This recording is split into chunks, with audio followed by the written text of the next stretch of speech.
Right, we're looking at the ancient Hebrew prophet Micah. And today we look at the relationship between justice and fairness. Like last week, I described how Micah lived in a society with conflicting beliefs about what justice is. So, in the same way, we do as well. And to illustrate the difference, I'm going to tell you a story. It's probably a story you've heard many times before. In fact, you might have heard me telling it before. But I'm hoping some of you don't. Right, this is the tramp in the woodland, dossing about. And he sees somebody else comes along and shouts at him, "What are you doing here? This is private land. Get out." And the tramp says, "Is this your land?" "Yes." "All this yours?" "That's right. Now clear off." "How did you get to own it?" "If you must know, I inherited it from my father." "And how did your father get it?" "He inherited it from his father, who inherited it from his father, all the way back 1,000 years. And your ancestor 1,000 years ago, how did he get to own it?" "He fought for it."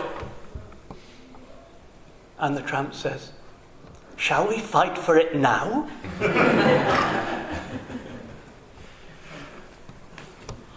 A generation ago, two political philosophers, Robert Nozick and John Rawls, defended diametrically opposed accounts of justice. Nozick thought justice was like that, based on law and contracts. He would have supported the landowner. We're all familiar with it. It is justice that I have more money than you because I worked harder, or I got a better paid job, or I inherited money from my father who built up a business. Rawls wanted to base justice on a sense of fairness. All those people who sit on the pavement in town begging, is it justice that they end up like that? You buy something from a shop, take it home, it doesn't work, you take it back to the shop, and because of the small print, you haven't got a leg to stand on, you've wasted your money on something that doesn't work. Grr, is that justice? So, one idea of justice appeals to the law. The other presupposes that sometimes the law is unjust. It appeals to a sense of fairness that transcends the law, that it comes from somewhere above the law. So it was with Micah. He lived about 800 years before Jesus. In his day, the official account of justice was of the first sort. The logic was, the nation's chief god appointed the king, and the king acted on behalf of the god. Therefore, justice was whatever the king said it was. The last king in Britain who believed that was James II. Micah, on the other hand, appealed to the values Israel had had 400 years before his time, before it had a king, when it was a loose alliance of self-sufficient communities that looked after each other and were suspicious of anyone who wanted too much power.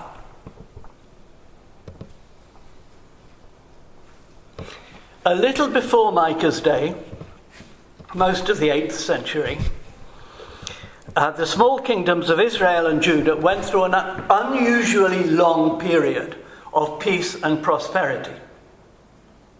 International trade increased. What they imported was luxury goods, military hardware, and building materials. What they exported was wheat, olive oil, and wine. The ruling classes benefited from the imports. The peasant farmers had to grow more crops to pay for them. Can I ask, is there anybody here? I know there are some. How many people here grow food, either in a garden or an allotment? A few of you, yes. Right, thank you, yeah. If you've ever grown food, you know it's a good idea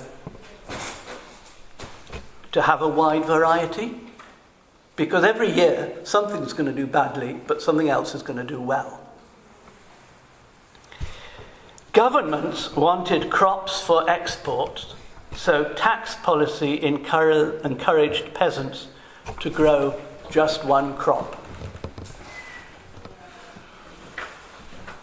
From the farmer's point of view, this is dangerous. If all you're growing is grapes, one bad harvest and you're in debt. Debts were settled in the courts. The system of courts was inherited from the old tribal system when every village had a court. They might have worked well in the days of small self-governing communities, but in Micah's day, it was easy for the powerful landowners to make sure they got the decisions they wanted. The law stated that if a debtor couldn't repay their debt on time, the creditor was allowed to take possession of all the debtor's property. In other words, get into debt and you could lose everything. Micah appealed to the older tribal tradition that the land belongs to God and God provides it for every family to have their share, so therefore land cannot be bought and sold. So although the countries as a whole became more prosperous, the poorest were actually worse off.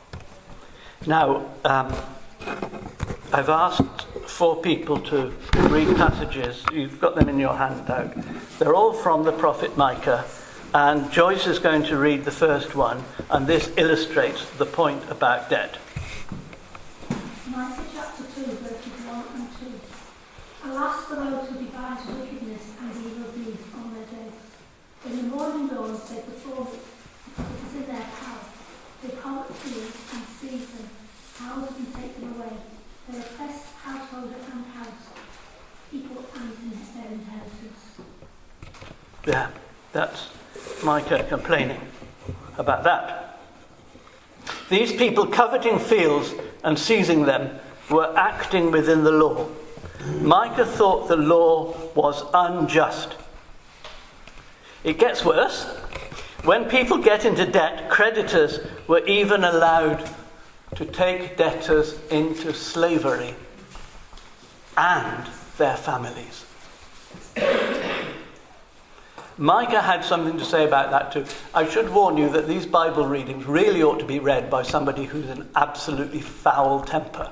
But we'll do our best. David. Second one. And I said, listen, you heads of Jacob and rulers of the house of Israel. Should you not know justice? You who hate the good and love the evil, who tear the skin off my people and the flesh of their bones, who eat the flesh of my people, flay their skin off them, break their bones in pieces, and chop them up like meat in a kettle, like flesh in a cauldron. Then they will cry to the Lord, but he will not answer them. He will hide his face from them at that time, because they have acted wickedly. Thus says the Lord concerning the prophets who lead my people astray, who cry peace when they have something to eat, but declare war against those who put nothing into their mouths. Therefore it shall be night to you without vision, and darkness to you without revelation. The sun shall go down upon the prophets, and the day shall be black over them. Thank you. You will get the impression that Micah is quite upset about what's happening. One of the effects of an unequal society is a decline in the sense of community. We stop feeling that we're all in it together. We stop noticing what life is like for social classes other than our own. The powerful get used to their power and gradually adapt it in their own interests. In one way or another, bribery becomes common. This was happening in Micah's time.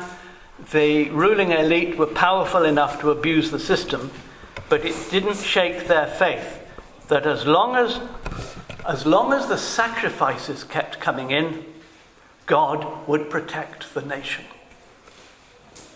So can we have our third reading, please, Linda?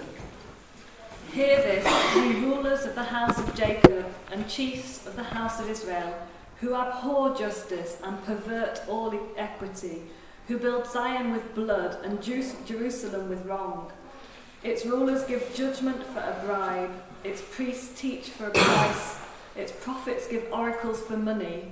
Yet they lean upon the Lord and say, surely the Lord is with us, no harm shall come upon us. Therefore, because of you, Zion shall be ploughed as a field, Jerusalem shall become a heap of ruins, and the mountain of the house a wooded height. Thank you, Linda. Micah is threatening doom. In his day, that long period of prosperity had come to an end with invasions by the emperors of Assyria. People disagreed about what to do next.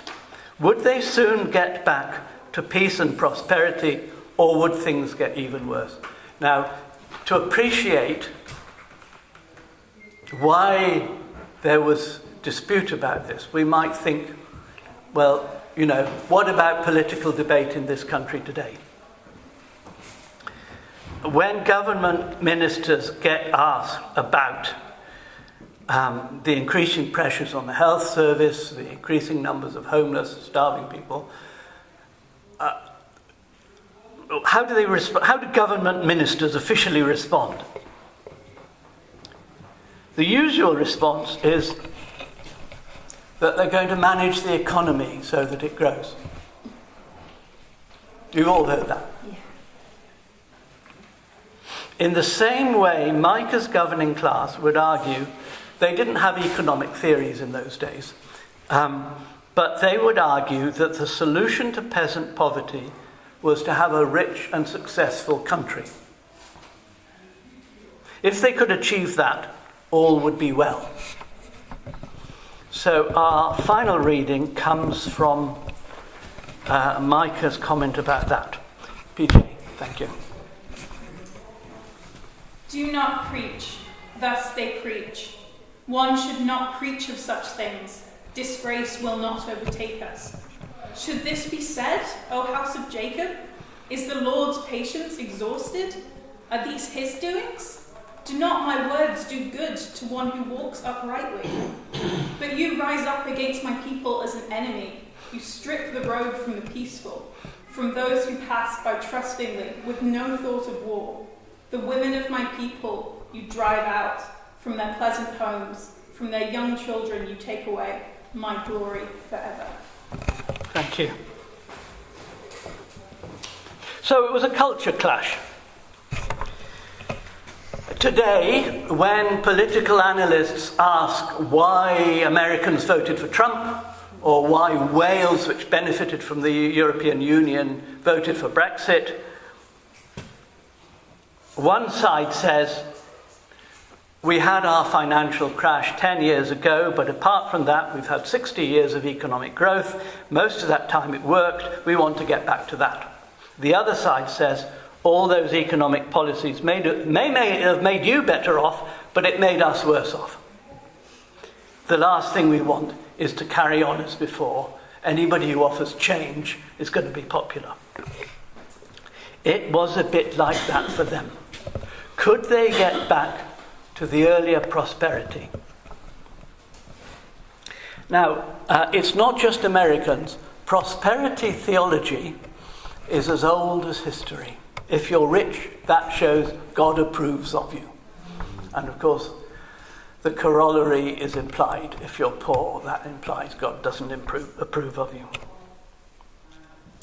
Micah and the other prophets of his day, Amos, Hosea, and Isaiah, believed there was a better way for the nation to live. Now, the way I try to picture it in my head is something like this. Do any of you watch those David Attenborough films of animals in their natural habitat? And time after time you see the females standing around watching while the males fight. And within those pictures you can see there's an element of living cooperatively, as there's an element of competition, and there's an element of everybody wanting to identify with the winners. The successful, the celebrities. We want to be with them, even often at cost to ourselves. Yet, a society which idolizes winners is always going to be full of losers. So we can choose. We can define justice either way. We can define it as the decrees of the most powerful humans, or, as Micah believed, as fairness, so that nobody has too little and nobody has too much. It seems to me that it depends on your ultimate values, who or what you worship. But anyway, I've said enough. Over to you. I put some questions on the back of your sheet, which you might like to discuss. We've got about 10 minutes. What do you think justice is? What should society do about people who get into debt and can't repay it? Because that's still very much relevant to us. And do these texts from Micah set us a good example?